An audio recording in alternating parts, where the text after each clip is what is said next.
E após a maratona da segunda Comic Con Experience, cujo canal está cravejado de vídeos aí para vocês assistirem, eu, Luiz Felício, estou de volta aqui para falar com os meus amigos do Cine Bobagens e Videotapas. E o assunto de hoje é No Coração do Mar.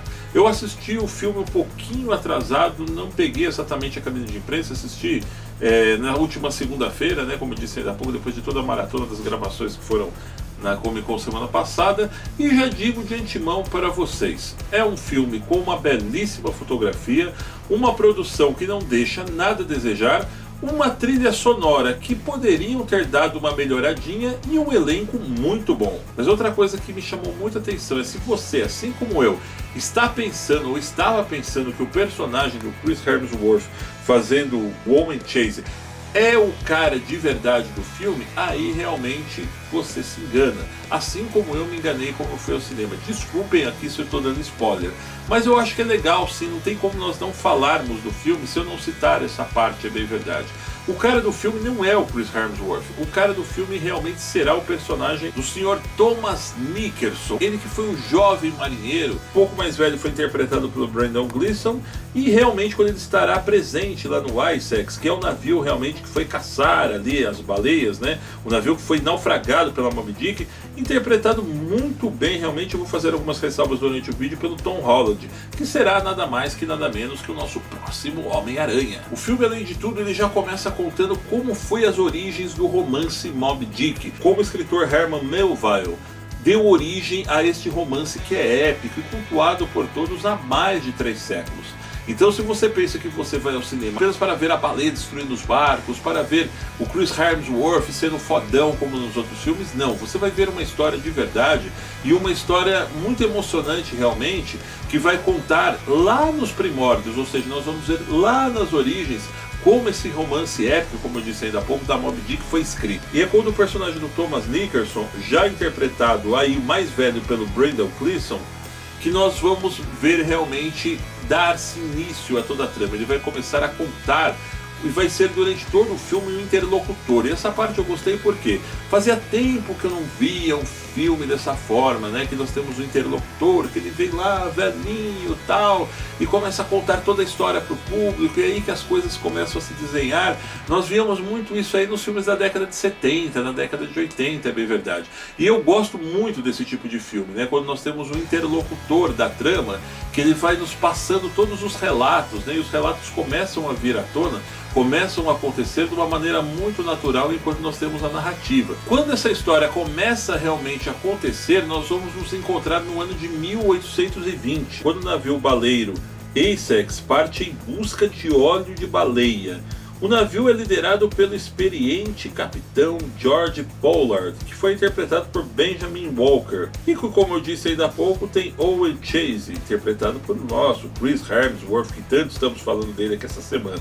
E aí que nós vamos começar a ver um conflito entre o personagem George Pollard, que é o mais riquinho, tem toda aquela pinta de capitão, se defrontando a todos os momentos na embarcação com o Owen Chase, que é o cara mais simplório, é bem verdade, o cara que domina um pouco mais a tripulação e fala um pouco mais a língua dos marujos. E aí que o nosso futuro Homem-Aranha, Tom Holland, começa a aparecer no filme, ou seja, ele fazendo Thomas Nickerson, que é o grande interlocutor, como eu disse ainda há pouco, já aparece bem jovenzinho ali, com 16, 17 anos, indo em sua primeira embarcação. E é realmente nos olhos dele que nós vamos enxergar toda a história a partir do momento que os caras vão para o mar. Por isso, na minha opinião, que eu ousei dizer que o personagem do Chris Hemsworth, realmente ele vendeu o cartaz, ele vendeu o filme, mas é realmente na pele do Tom Holland que nós vamos sentir toda a dramatização do filme. As coisas elas já começam a acontecer muito rápido a partir do momento que o Essex, o navio baleiro Essex, ele está em alto mar. Logo de cara os caras já vão se envolver em tempestades, já vão começar realmente a caça às baleias. Eu achei que não é que ficou ruim, mas eu achei que os caras realmente eles deram um andamento muito rápido para essa história.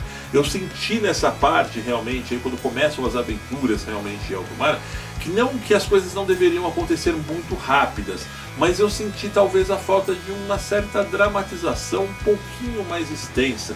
Talvez, como eu pensei, eu viajei na maionese depois que eu vi o filme, pensei assim, puta, como seria talvez se o Michael Bay tivesse dirigindo esse filme?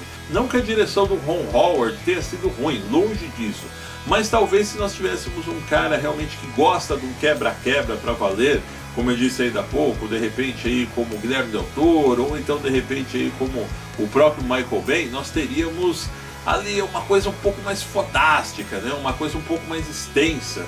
Como nós vimos, por exemplo, como citei o Del Toro aqui, por exemplo, lá em Pacific Rim, que realmente o cara dá um tom mais próximo, né? Um tom de quebra-quebra um pouco mais próximo quando os caras começam a se defrontar com o monstro. E eu imaginei isso, que quando os caras realmente encarassem ali a Moby Dick, ia ter assim um teor um pouco mais de sangue no zóio mesmo. Não que foi ruim, tá? Não foi ruim, mas as coisas aconteceram muito rápidas, na minha opinião, a partir do momento em que eles começaram a ter esse confronto aí com a baleia assassina. E a partir daí, realmente, o que nós vamos ver é um filme de sobrevivência, que vai contar a história dos marujos em alto mar e todos os perrengues que eles vão passar oriundos dessa batalha épica contra a Moby Dick. Como eu falei de Tom Holland, que eu repito dizer que fez o jovem Thomas Nickerson, o interlocutor de toda a história, me chamou muito a atenção a atuação dele. Gostei de verdade. Eu já estou vendo aí praticamente um futuro Christian Bale, praticamente.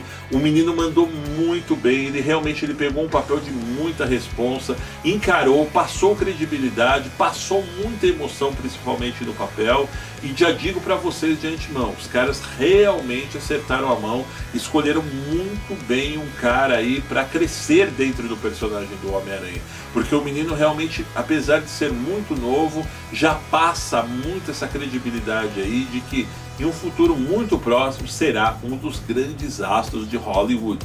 Quanto ao 3D, eu assisti realmente nesse formato, pois no cinema que eu fui assistir na minha cidade aqui não tinha outro formato do filme, é bem verdade. Eu não sou muito chegado em 3D e já adianto também que o filme, eu não vi nenhuma cena assim fodástica, que nossa, que valeu a pena assistir ele no 3D. A fotografia, como eu disse lá no início, ela é muito interessante realmente, porém o 3D eu acho muito dispensável. E vale muito a pena, pessoal, vocês correrem para assistir O Coração do Mar no cinema. Afinal de contas, como eu não canso de dizer que a fotografia me agradou bastante, será outra coisa vocês assistirem a trama numa tela gigante do que depois vocês simplesmente assistirem ele em casa aí no seu Blu-ray ou no seu DVD, etc e tal. E com certeza eu acredito que ele vai ter várias indicações aí para o Oscar no próximo ano. Acredito eu que talvez não como o melhor filme exatamente, mas talvez entre aí como de repente melhor roteiro adaptado, pode ser que ele entre aí como melhor fotografia, efeitos especiais, etc e tal.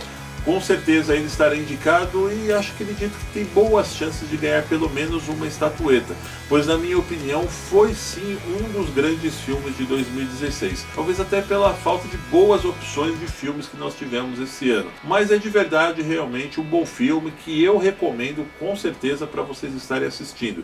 E depois de vocês assistirem, voltem aqui novamente aqui no meu review aqui para vocês comentarem comigo, para ver se nossas opiniões bateram, ver se você gostou realmente, se você já assistiu também. Se você tem alguma curiosidade, pode deixar aqui nos comentários que nós iremos conversar. Afinal de contas, o Cine Bobagens e Videotapas é um canal feito para isso, para nós fazermos amizades e estreitarmos as distâncias entre nós no YouTube.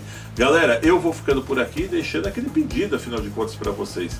Deixem o seu like e, principalmente, se você ainda não está inscrito aqui no nosso canal, inscreva-se já. Um grande abraço!